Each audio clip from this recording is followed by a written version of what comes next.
Hello दोस्तों, स्वागत है आपका पाकिस्तानी रिएक्शन यूट्यूब चैनल पर। एक बहुत बड़ी खबर के साथ हम हाजिर हो चुके हैं। इंडिया के prime minister doctor S Shankar first time India girls के फंक्शन अटेंड कर रहे हैं। बात की जाए तो इसमें 6 पावरफुल इस्लामिक कंट्री आती हैं, जिसमें सऊदी अरब, कुवैत, कतर, बहरीन, ओमान। इनके प्राइम मिनिस्टर के एस शंकर ने इकट्ठा कर दिया है और ये इंडिया की बड़ी जीत है, जिसकी पिछले 1 साल से बात कर रहे हैं कि इंडिया जो है कि अब ज़्यादा इस्लामिक कंट्री की तरफ जा रहा है। इंडिया जो साउथ अफ्रीका का हेड बनने जा रहा है और अगर इंडिया साउथ अफ्रीका का हेड बन गया के साथ डोमिनेट होता जा रहा है। इस मीटिंग के बाद की बात की जाए तो इंडिया के डॉक्टर एस शंकर ने साफ कह दिया है कि जो ये गर्ल हॉस्टल है उसमें हमारे इंडिया की गर्ल पढ़ने जा रही हैं। पाकिस्तान की आवाम का क्या कहना है इस पर, पाकिस्तानी की आवाम से सुनते हैं। का भी लीडर बनने जा रहा है। बहुत ही इंटरेस्टिंग टॉपिक है, लेकिन आप दोस्तों से रिक्वेस्ट है कि जिन्होंने अभी तक चैनल सब्सक्राइब नहीं किया, हमारे चैनल को सब्सक्राइब करें, वीडियो को लाइक करें, इंस्टाग्राम ऐप भी। इंडिया अब सबकी माँ बनने वाला है। माँ बनने वाला है, सबकी मदर बनने वाला है इंडिया। देखिए, माँ जो होती है प्यार से समझाती है, और इंडियन जो है वो प्यारे लोग हैं और प्यार से बात करते हैं। अब वो देखे ना, अब मुसलमानों के 6 मुल्क इंडिया को अपना बड़ा बना रहे हैं, माँ को ला रहे हैं कि माँ हमारे सर पे बैठो तो हमारी कोई कदर होगी। जितनी इंडिया में माँ की इज्जत है, औरत की इज्जत है, इतना पाकिस्तान में नहीं है। इसीलिए हम पीछे हैं। हालांकि हमारा इस्लाम कहता है, हमारा दीन कहता है कि आप औरतों की इज्जत करें, मगर जितने हिंदू लोग औरतों की इज्जत करते हैं पाकिस्तानी नहीं करते हैं। इसीलिए हम लोग पीछे हैं। क्या समझ रहे हैं कि गल्फ कंट्रीज इंडिया के साथ बैठ रही हैं और कितनी बड़ी पावर है जी। इंडिया उनके साथ ट्रेड कर रहा है, इंडिया उनके साथ बातचीत कर रहा है। इंडिया जो है, पहले अगर बात करें तो पहले भी गल्फ कंट्रीज के साथ इंडिया का ताल्लुक बहुत अच्छा था। इस मीटिंग के बाद तो और भी स्ट्रांग होने वाला है। बिल्कुल, उनकी ट्रेड डबल होने वाली है। ठीक है, अब हमारे अगर पाकिस्तान के लोग किसी मुल्क में होंगे तो हम उससे अगर ताल्लुकात ख़राब करते हैं तो सारा हमारे पाकिस्तानियों पे असर पड़ेगा ना।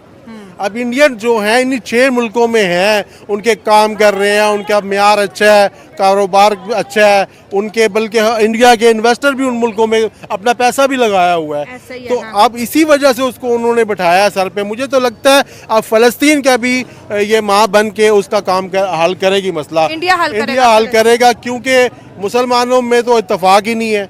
मुसलमान तो बैठते नहीं है, 2 मुल्क बैठते हैं, 4 निकल जाते हैं। ठीक है, अगर मुसलमानों में इत्तेफाक होता तो आज ये मसले होते ही ना। आज ये इंडिया उनकी माँ ना बनता, पाकिस्तान उनकी माँ बनता। पाकिस्तान क्योंकि सुपर पावर है, पाकिस्तान के पास एटम बम है, इसलिए सारे मुस्लिम कंट्री पाकिस्तान की इज्जत करते हैं। लेकिन अब तो लग नहीं रहा, अब तो हमें कोई पूछ ही नहीं रहा, सब इंडिया की। अब देखें, अबू धाबी के जो है प्रिंस वो भी आए हुए हैं इंडिया, और इधर से डॉक्टर एस शंकर जो है इस्लामिक कंट्रीज में मौजूद है। दोनों की आपस में बड़ी दोस्ती हो गई है सर। तो इसीलिए पाकिस्तानियों का पता चल गया दुनिया को कि इनके पास एटम बम शायद अब नहीं है। जो अभी हालात बन गए, जिस तरह ये मांग रहे हैं, इन्होंने एटम बम भी उनको दे दिया है। इनके पास कुछ नहीं है। अच्छा। ये सिर्फ बस खाली खोल लेके बैठे हुए हैं। इनके पास एटम बम वगैरह कुछ भी नहीं है। एटम बम तो है, ये तो सारे 25 करोड़ पाकिस्तानियों को पता है। होता तो ये दिखाते, किसी पे चलाते, किसी को धमकाते, ये तो हर किसी से डरते हैं। अच्छा। चलो, इतने अगर एटम बम हमारे पास है तो थोड़े से उसमें से बेच के कर्जा उतार दो, या उनको बिल्कुल ख़त्म कर दो, उनको किसी को दे दो। भाई एटम बम को हमने चाटना है, जब हम वैसे ही मर रहे हैं, वबाओं से मर रहे हैं, बीमारियों से मर रहे हैं, भूख से मर रहे हैं, हमने अब एटम बम का क्या करना है। जिस दिन का हमने एटम बम भी के धमाके किए हैं, उस दिन से पाकिस्तान पीछे होता रहा है। हालांकि एटम बम हमारे पास आज का नहीं है, सन 85 का बना हुआ है। अच्छा। हर कंट्री की एक फॉरेन पॉलिसी होती है, उस फॉरेन पॉलिसी के मुताबिक इन्होंने चलना होता है। इसमें नो डाउट हमारा इंडिया के साथ जैसा भी जो रिलेशन है, अच्छा है या बुरा है, लेकिन वो एक बहुत बड़ी इकोनॉमी है इस वक्त। अप्रोक्सीमेटली $600 बिलियन की वो इस वक्त इकोनॉमी जो वर्ल्ड के अंदर जो है उभरी है। उन्होंने वाकई में अपनी जो है मैन्युफैक्चरिंग और इन चीज़ों से हट के, हत्या के पाकिस्तान से तो वो बहुत ज़्यादा बड़ा कंट्री है। ठीक है, हमारा तो उनका कहते हैं कि जी एक सूबा ही हमारे कंट्री के बराबर है, उत्तर प्रदेश। फिर भी वहाँ पे उन्होंने डेमोक्रेसी को वहाँ पे बहुत ज़्यादा प्रमोट किया। ठीक है, उसके अलावा जो आप बात कर रहे हैं, इसमें अब मैं थोड़ा सा ऐड करता हूँ। मैं एक रिपोर्ट पढ़ रहा था। देखें, गल्फ कंट्री के साथ ज़्यादातर लोग सिर्फ पेट्रोल की वजह से ही उनके साथ चाहती है ना जी, हमारा उनके साथ अच्छा रिलेशन हो। उनके पास पेट्रोल के अलावा और कुछ भी जी, नहीं मैं है। एक अभी रिपोर्ट पढ़ रहा था कि नेक्स्ट 8 to 10 ईयर्स जो है, जो जितनी भी जो आपकी ट्रांसपोर्टेशन है वो इलेक्ट्रिक हो जाएगी। इलेक्ट्रिक हो जाएगी। बिल्कुल। तो जब वो इलेक्ट्रिक हो जाएगी तो ये फिर गल्फ मुझे कंट्री रोड पे आएंगे। बताइए गल्फ कंट्री किधर ये जाएंगे? तो मुद्दा है, इंडिया के साथ टूरिज्म बढ़ा रहे हैं, इंडिया के साथ आईटी के अंदर इन्वेस्ट करें, तभी तो वो इंडिया को फ्रंट चेयर दे रहे हैं। बादशाह की चेयर पे इंडिया को बिठा रहे हैं, गल्फ कंट्री इंडिया के सामने बैठी है कि भाई बायलैटरल आप ट्रेड पे बात कुछ करते हैं। दहाइयाँ पीछे चले जाएं, देखें गल्फ को कोई भी नहीं पूछता था। हाँ। अच्छा, गल्फ पे जब भी कोई मुश्किल टाइम आता है ना तो पाकिस्तान फ्रंट पे आता है। लाइक दैट सऊदी अरेबिया में खाना काबा में जब वो दहशतगर्द हुआ था तो वो पाकिस्तान की आर्मी को जो है अभी भी सर्विसेज ले रहे हैं। अभी भी वो सर्विसेज जो है वो पाकिस्तान की आर्मी को, खैर ले अब देखें हम उनके फॉरेन पॉलिसी को तो नहीं कुछ कह सकते, लेकिन इन फ्यूचर भी अगर कभी जरूरत पड़ेगी तो पाकिस्तान ही फ्रंट पे आना है। लेकिन अब इंडिया की आर्मी ने भी सऊदी अरब की सरजमीन पर कदम जमा दिए हैं। मुझे ये बताएं कि ये जितनी भी गल्फ कंट्री है, जितने मुस्लिम उम्मा का लीडर सऊदी अरब है, ये देखिए पहले इन गल्फ कंट्रीज का इंटरेस्ट अमेरिका के साथ बहुत था, अमेरिका का इंटरेस्ट भारत के साथ जुड़ा है। अब ये कंट्रीज इंडिया, पहले अमेरिका के पीछे ये मुस्लिम कंट्रीज खड़ी हो रही थी, अब इंडिया के पीछे खड़ी हो रही है। इस ग्लोबली इस पूरे रीजन में देखें तो इंडिया कितनी बड़ी पावर बन गया, बताएं। इंडिया पावर तो बन गया है, ठीक है। अब जो है असल में हर कंट्री को अपने जो हैं वो बेनिफिट्स नज़र आ रहे होते हैं, क्योंकि देखें इस वक्त जो है मसलन वो कंट्री विलेज बन चुका है पूरी दुनिया।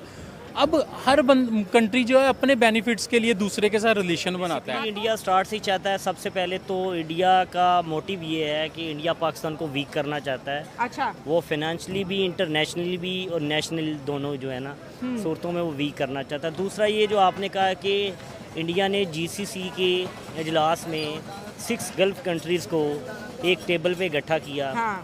सबसे मेन एजेंडा उसका तो ये है कि वो बेसिकली यूरोप में तो ऑलरेडी वो फिट है, हाँ। ठीक है। आप देखेंगे कनाडा में अब दूसरी सबसे बड़ी लैंग्वेज जो है वो इंडियन हो गई है, आपको ठीक पता हो है। गया, सही है। उसके बाद जब गल्फ़ की तरफ आए तो सऊदीया में सबसे ज़्यादा बिजनेसेस जितने भी हैं इंडियन हैं, हाँ, बिल्कुल। सुपरवाइज़र जितने भी इंडियन हैं, ठीक है।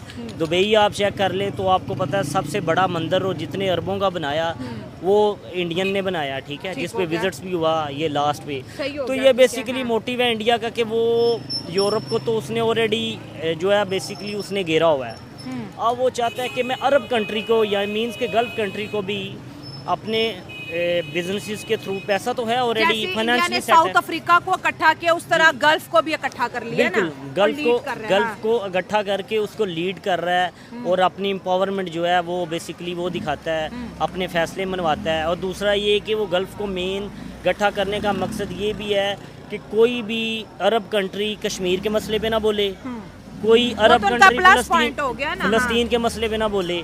तो ये बेसिकली प्लस पॉइंट है और ये बेसिकली इनके जो हैं वो एडवांटेजेस भी उठाता है ना, ये चीज़ें ये सारी नहीं, मैटर इंडिया करती ने हैं जैसे मैडम। आपने बात की तो एस जयशंकर ने रियाद में यही कहा तमाम गल्फ कंट्रीज के एफएम को कि भाई हमारे 1 करोड़ इंडियन जो है आपको यहाँ पर सर्व कर रहे हैं। Agreed 100% agreed. ये बेसिकली प्लानिंग है ना उनकी, वो उनकी गवर्नमेंट अपर लेवल तक खेलती है, हाँ। ठीक है। वो अगर वो उनके राह जो है वो बेसिकली अगर किसी चीज़ पे इन्वॉल्वमेंट है इंटरनेशनली, तो वो खुद भी वाज़ह तौर पे आपको जो है ना वो प्रोमिनेंट होते हैं इस चीज़ पे कि भाई हम ये कर रहे हैं, हम इस चीज़ के लिए कर रहे हैं, हमारा ये मोटिव है, ठीक है। वो कुछ चीज़ें मोटिव एज आ हमें दिखाते हैं, कुछ चीज़ें वो जो है वो इंटरनली भी कर रहे होते हैं। तो ये बेसिकली मैडम ये सारी उनकी प्लानिंग है।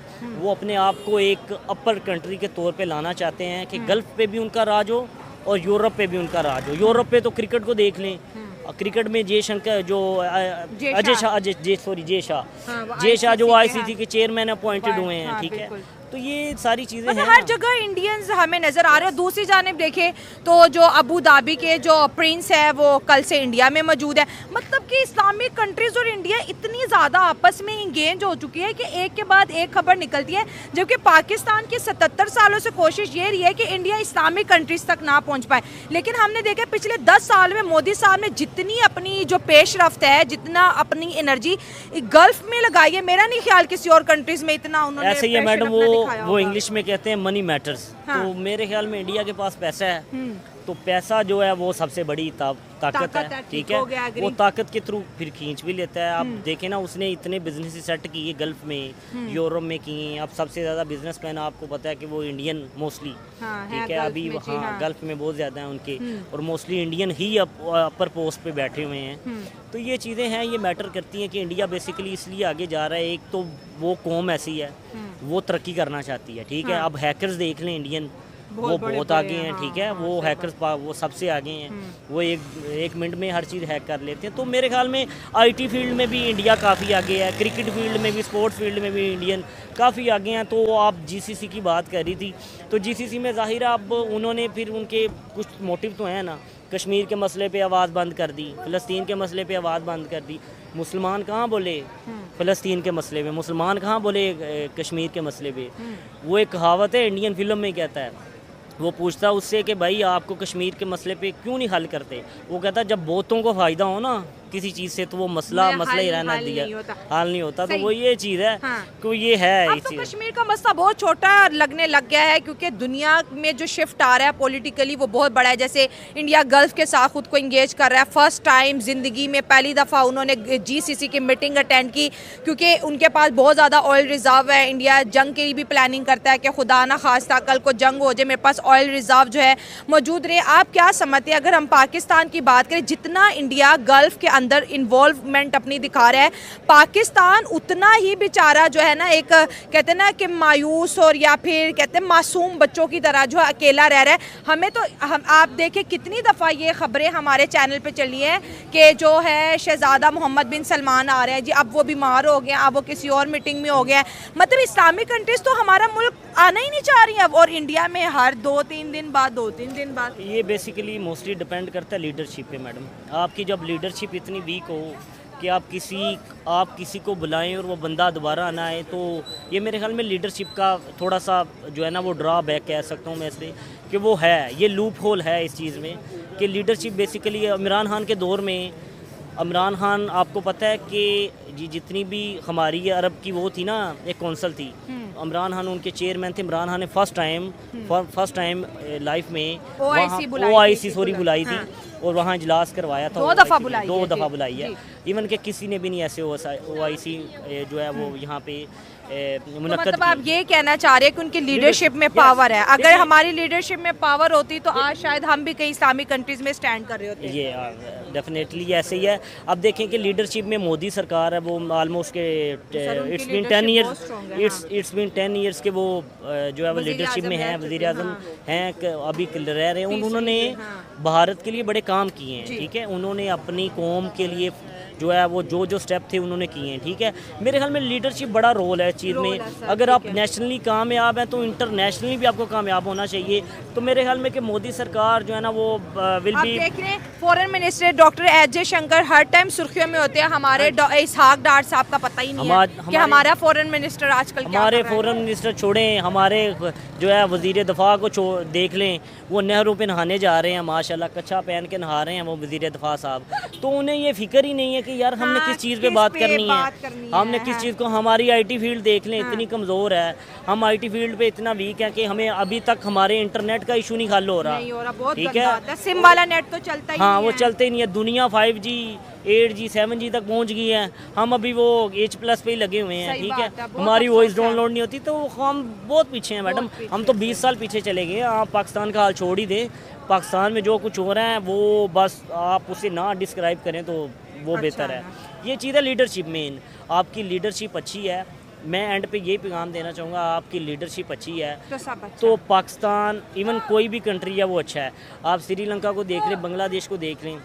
बांग्लादेश की स्टूडेंट फेडरेशन उठ के आई है, ठीक है। उन्होंने उसी टाइम अपना वज़ीर आज़म चेंज कर दिया, ठीक है। वो बागी ये है ना कि यहाँ पे जो बेसिकली प्रोटेस्ट और यहाँ पे जहाद की ज़रूरत है, बस वो होगा तो फिर जहाद की वजह से तो हम आगे नहीं बढ़ पा रहे कि लोग जो है ज़्यादा मजहबी एक्सट्रीमिज्म को अपना रहे हैं। पाकिस्तान एक ऐसा एटमी मुल्क है जो कि कहता है मैं सुपर पावर हूँ, बगैर बिजली, बगैर पानी और बगैर डॉलर्स के।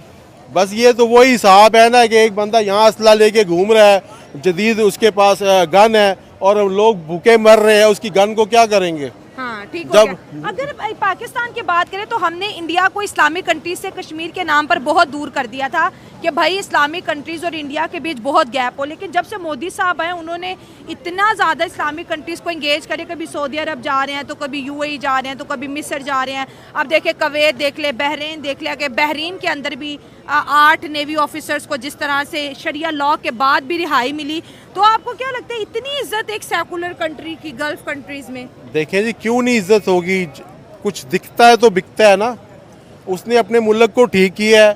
अब वहाँ के यकीन करें, वहाँ के जो मुसलमान हैं वो डॉन हैं इंडिया के, सारे दुबई में बैठे हैं, सारे बदमाश हैं, सबसे बड़े बिजनेसमैन हर इंडस्ट्री में मुसलमान हैं, हिंदू नहीं है। हिंदू बनी इतने अमीर नहीं जितने वहाँ के मुसलमान अमीर हैं। इंडिया के मुसलमान ज़्यादा अमीर हैं और मतलब है कि अपना हक लेने वाले हैं, ठीक है, बहुत स्ट्रांग है।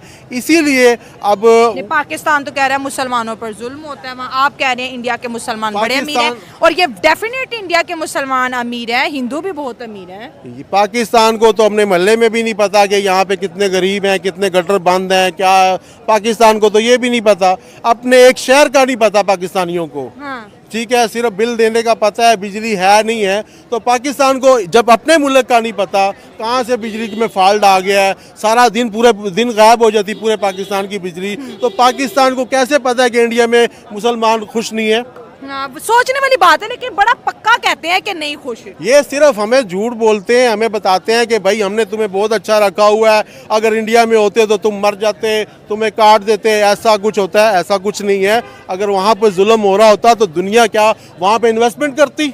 सही बात है। इस टाइम पाकिस्तान से सारी कंपनियां भाग रही हैं, सब ने अपना पैसा निकाल दिया, इवन के नवाज शरीफ भी निकल गया है। ठीक है, ऐसा ऐसा इन्होंने सब ने, जरदारी ने सबसे निकल जाना है। क्यों? जब पैसा ही नहीं आ रहा, लोगों को इत्मीनान ही नहीं है। हर बंदा कहता है मेरा बच्चा बाहर चला जाए, हर बंदा कहता है मैं फैमिली समेत ही बाहर चला जाऊं, तो फिर कैसे यहाँ पे आएगा? और इंडिया को देखें कि उनके प्राइम मिनिस्टर को वो बुलाते हैं, अपने साथ बैठाते हैं, अपना बॉस बनाते हैं, उनसे मशवरे करते हैं, पूरी दुनिया इस टाइम उनसे मशवरे करते हैं। और उल्टा अब तो हिंदू कल्चर भी मुसलमानों ने अपना लिया है। पहले तो माशाल्लाह पाकिस्तान ने अपनाया था, सबसे पहले इंडिया का कल्चर हमने अपनाया है। एक ही तो थे 1947 से पहले। नहीं, 47 के बाद, 47 तक तो बहुत सादा थे, 47 के बाद बहुत एडवांस टेक्नोलॉजी आई। तो अब गल्फ कंट्रीज इंडिया का कल्चर अपना रहे हैं। वो इसलिए एक तो इजी है, आसान है, दूसरा है कि उनको पता है कि इस कल्चर से किसी को नुकसान नहीं है। ठीक है, अगर यहाँ पे हम दाढ़ियाँ रख के सारे घूमे और सर पे पड़के बांधे तो हमसे सारे डरेंगे, शायद तालिबान आ गए। मुसलमानों का इमेज पाकिस्तान में ख़राब हो गया, पूरी दुनिया में ख़राब हो गया। अब अपने मुसलमानों को भी अपना इमेज सही रखना पड़ेगा कि दाढ़ी वाले को भी दूसरे से प्यार से बात करनी पड़ेगी। अब दाढ़ी वाला दूसरे को ओए नमाज पढ़े, नमाज नहीं पढ़ता, ऐसे तो कोई नमाज नहीं पढ़ेगा। उसका बेटा खुद नमाज नहीं पढ़ता, ठीक है, बेटा डिस्को डीजे देख रहा है मौलाना का, और वो उसके अपने बच्चे को जो मना नहीं कर सकता, तो उसको क्या फायदा? फिर वो मतलब मौलाना साहब को क्या फायदा? अब मौलाना के खुद के बच्चे बात नहीं, मौलाना के बच्चे डिस्को में हैं। तो अब हमारे जितने भी सियासतदान हैं, हमारे जितने भी मौलाना हजरात हैं, उनके ऑक्सफोर्ड यूनिवर्सिटी में बच्चे पढ़ रहे हैं। हाँ। ठीक है, कौन से मदरसे में बहुत से मौलाना हजरात ने अपने बच्चों को कभी ये जहाद कराते हैं, कभी अपने बच्चों को जहाद कराया है इन्होंने? कभी दिखाया है कि जाओ बॉर्डर पे आप जाओ? नहीं जाते। तो पाकिस्तान को अब सच बोलना होगा, पाकिस्तान तभी तरक्की करेगा जिस तरह उनकी इज्जत है, शायद हमारी भी इस तरह इज्जत होती, मगर हमने ना अपनी आवाम को कुछ दिया और ऊपर से झूठ बोलते हैं कि इंडिया ऐसा है, ऐसा है। इंडिया ऐसा नहीं है। अगर ऐसा होता तो पूरी दुनिया में इंडिया का इस टाइम 4-5वें नंबर पे आ गया है और अनकरीब वो सुपर पावर बनने वाला है। और ये फिर देखेंगे, फिर ये भी शामिल होंगे, फिर ये भी इंडिया की मिन्नतें करेंगे। ज़ाहिर है सुपर पावर के पास इन्होंने जाना है। जब UNO भी उधर आ जाएगा, जब हर चीज़ उधर आहिस्ता आहिस्ता आ जाएगी, तो फिर ये उसके मुताज होंगे। बेहतर है कि अभी से उनके साथ ताल्लुकात इंडिया से अच्छे रखें। इसमें हमारा अभी भी बेहतरी है। गो न गो हम उनके हमसाए हैं, ठीक है, हमसाए से ताल्लुकात अच्छे रखें। अभी से कोशिश करें। देखें, कोई मोहल्ले में कंटूटा भी होता है ना, तो वो अगर अमीर हो रहा होता है या अच्छा हो रहा होता है तो बंदा कहता है यार इसे ताल्लुकात अच्छे रख लो। ऐसे कंटूटा है पर अमीर हो रहा है, कल यहाँ से सड़क पक्की करा देगा, कोई हमें फायदा हो जाएगा कंटूटे की वजह से। तो भाई वो तो अब अच्छा हो रहा है तो आप उसके साथ अच्छे हो जाओ। हम सारे अगर वहाँ पे इंडिया में इन्वेस्टमेंट होगी तो इंडिया के बिल्कुल साथ पाकिस्तान है, तो हमारी भी अच्छाई होगी, हमारे पास भी अच्छी हवाएं आएंगी, ठंडी हवाएं आएंगी, सब कुछ आएगा। इंडिया से ठंडी हवाएं आएंगी फिर हैं? अभी भी आती हैं, इंडिया के एहसान कौन बुलाएगा। अभी भी सारे वहाँ से दरिया आते हैं, 5 दरिया उधर से आते हैं, सब कुछ आता है। मगर हम जो है ना वो खुदगर्ज लोग हैं, मुनाफिक लोग हैं, हम किसी के नेकी मानते नहीं हैं। एक दरिया बंद करते हैं हम रोते हैं हमारा पानी बंद कर दिया है, ठीक है। तो हमने कौन से डैम बनाए हैं, कौन सा उनसे बातचीत की है कि भाई हम यहाँ डैम बनाएंगे, आप ये ना बंद करो, पानी ना बंद करो, हमारे साथ अच्छे रहो। देखो जब किसी से तल्लक रखते हैं तो कुछ देना भी पड़ता है, खाली लेने वाले हम है ना। कुछ दो, पहले अगले को कोई अच्छा करके दिखाओ, उसके साथ अच्छे सलूक करो, उसके बॉर्डर पे अच्छे कोई काम करो, फिर वो आपके साथ भी अच्छा करेगा ना। हमारा इमेज खराब हो गया है, अब इसको ठीक करना हमारी हुकूमतों का काम है। देखें अब आर्मी अब मुंह छुपाती फिरती है अपने लोगों से। पहले आर्मी वाले यकीन करें एक सिपाही भी होता था, लोग सलूट मारते थे कि हमारी आर्मी है। अब उसको जनाब उसको नफरत से देखते हैं। तो ये किसका कसूर है जब हमारी आर्मी भी हमारी है, ये सारे अदारे भी हमारे हैं। अगर हम ही इज्जत नहीं करेंगे तो दुनिया इनकी कैसे इज्जत करेगी। लेकिन आजकल इंटरेस्ट सबसे पहले होते हैं, ठीक है। आज 8.9 मिलियन इंडियन जो है इन गल्फ कंट्रीज के अंदर अच्छी पोजीशन पे हैं और उनको सर्व कर रहे हैं, ठीक है, उनकी इकोनॉमी के अंदर कंट्रीब्यूट कर रहे हैं। अगर पाकिस्तान की बात करें तो पाकिस्तान, आपको नहीं लगता कि ये गल्फ कंट्रीज में भी अपना मुकाम खो चुका है? ना यहाँ पर कोई आता है, ना हमें कोई बुलाता है, हमें 1-2 बिलियन के खैरात दे देते हैं। इंडिया के साथ 100 बिलियन डॉलर की इन्वेस्टमेंट, अगर इन 6 कंट्रीज की टोटल ट्रेड की बात करें सर, 200 बिलियन डॉलर के करीब इंडिया के साथ ट्रेड कर रहे हैं। ऐसा ही है, इसमें कहीं ना कहीं हमारे मुल्क की फॉरेन पॉलिसी की जो है वो कमजोरियां भी शामिल हैं, हाँ। ठीक है। हमारे मुल्क थोड़ा सा स्टेबलाइजेशन की तरफ जाता है तो कोई ना कोई सियासी जमात जो है, ठीक है, अदम इस्तेहकाम हमारे मुल्क में सियासी जमातों का है, ठीक है, ठीक है। अदारे अपनी अपनी जगह पे काम करें, लेकिन अभी हमारे पास कोई ऑप्शन नहीं है, ठीक है। अभी देखें कल ही जो है, मैं अब नाम नहीं लेना चाहता क्योंकि वो फिर सियासी बात हो जाएगी, कि देखें कल हमारे वहाँ पे इस्लामाबाद में क्या हुआ है। एक जलसे के नाम पे किस तरीके से लोगों ने जो है वहाँ पे पथराव किया है, हत्या कि उन्होंने कहा जी हम एक जलसा करना चाहते हैं, लेकिन वो तो फिर सर कौन आएगा इस ऐसे कंट्री में? ऑब्वियसली यहाँ पे कैसे इन्वेस्टमेंट आएगी और किस तरीके से लोग जो है यहाँ पे जो है बिलीव। देखें सपोज ये सामने आपके एक शॉप है, यहाँ पे एक बंदे को पत्थर दे के आप खड़ा कर दें और उसके बाद आप कोई भी कस्टमर आए और वो कहे जी मैंने पत्थर से आपको मारना है, आप बताएं शॉप में कोई कस्टमर जाएगा? इसी ये पागल दुकानदार है। इसी तरीके से इंडिया कभी भी ये नहीं चाहता कि पाकिस्तान जो है स्टेबल हो, क्योंकि इस वक्त पाकिस्तान अगर स्टेबल हो जाता है तो इंडिया का जो है बहुत ज़्यादा लॉस और नुकसान होता है। चलिए इंडिया नहीं चाहता पाकिस्तान स्टेबल हो, मान लिया, लेकिन पाकिस्तान खुद क्या स्टेबल होना चाहता है? पाकिस्तान में कुछ जो है वो एंटी स्टेट एलिमेंट्स तो हैं, हाँ। इसमें कोई शक नहीं है, हाँ। एंटी स्टेट एलिमेंट्स हर मुद्दा हम इंडिया पे फटाफट डाल देती। मैं कहती हूँ अगर इंडिया इतनी हमारे खिलाफ साजिशें करता तो आज इंडिया कभी इतना सक्सेसफुल ही ना होता। जब आपके अंदर कोई ना कोई कमजोरी होती है ना, फिर ही दुश्मन फायदा उठाता है ना, ठीक है। हमारी फॉरेन पॉलिसी नहीं है, उसके बाद ये जो हमारे सियासी अदम इस्तेहकाम है, ठीक है, इसको थोड़ा सा मोदी साहब कहते नहीं है हमें पाकिस्तान पे मेहनत करने की अब जरूरत है, ये खुद ही लड़ के मर जाएंगे। ये खबरें उधर भी तो जाती हैं नहीं ना? बिल्कुल जाती हैं, लेकिन खुद ही लड़े, हमें लड़ने की इंशाल्लाह ताला जो है वो हमारे जो अदारे हैं वो कोशिश कर रहे हैं कि इसको किसी तरीके से जो है स्टेबल करें। अल्लाह करे, अल्लाह करे। पाकिस्तान का सबसे बड़ा मसला ये है कि हम झूठ बोलते हैं और बस इसीलिए हम पीछे हैं जी। हाँ। और किसी की हम हसद इतना करते हैं कि इंडिया भाई आगे निकलता है ना तो हम इंडिया की बात ही नहीं करना चाहते। हाँ। वो भाई किसी से हसद करोगे कि नहीं करोगे तो तभी आगे निकलोगे ना। हाँ। जब आप हसद ही करते रहोगे फिर आगे नहीं निकलोगे, इसीलिए आप हसद ना करो, आप भी उन जैसे बनो। हाँ, आप काम करो, हाँ। आप भी उन जैसे काम करो, आप भी अपनी इज्जत बनाओ। जब आप हाथ ही ऐसे लेके जाते हो आपकी कैसे इज्जत होगी भाई? आप किसी के लिए तोहफा लेके जाओ, किसी को बताओ कि हम स्ट्रांग हैं। पाकिस्तान में क्या नहीं है, तमाम वसाइल हैं पाकिस्तान में, ठीक है, हर चीज़ है। कोई दुनिया का कोई मतलब खजाने इधर है, दरिया इधर है, टूरिज्म इधर है, किसी चीज़ की कमी नहीं है। नहरी निज़ाम है, ज़रात है, हर चीज़ है, मादनियात है। लेकिन फिर भी हम पीछे रह गए ना। वो इसीलिए कि हम झूठ बोलते हैं ना, हम अपने ज़मीन को खोदते नहीं है और मतलब लोगों से मांगते हैं। 10 से 15 साल में स्टेबिलिटी आई भी है। तो अब ये जो मीटिंग हुई इसका पाकिस्तान पे क्या असर पड़ेगा कि इंडिया ने 6 गल्फ कंट्री के फॉरेन मिनिस्टर्स को एक टेबल पे बिठा के मीटिंग करा दी है, जो कभी बैठे ही नहीं एक साथ? पाकिस्तान पे इंटरनेशनल लेवल पे तो जो है वो फ़र्क पड़ेगा, ठीक है। लेकिन हमारे क्योंकि अभी इंटरनली हम अपने मामलात को बेहतर कर रहे हैं, इंशाल्लाह बस आप दुआ करें कि जो अदारे करना चाह रहे हैं वो हो जाए किसी भी तरीके से, क्योंकि जब तक हमारे अपने अंदर एंटी स्टेट एलिमेंट्स, मुल्क दुश्मन अनासर मौजूद है, नहीं कर सकते हम ये। लड़ाई झगड़े जब तक होंगे डेफिनेटली मुल्क को कमज़ोर करने वाली बात होती है। दोस्तों ये थी मेरी आज की वीडियो आपकी। हेलो दोस्तों, कैसी लगी आपको ये वीडियो? अगर वीडियो अच्छी लगी हो तो like share and the channel को सब्सक्राइब जरूर करें। थैंक यू, धन्यवाद।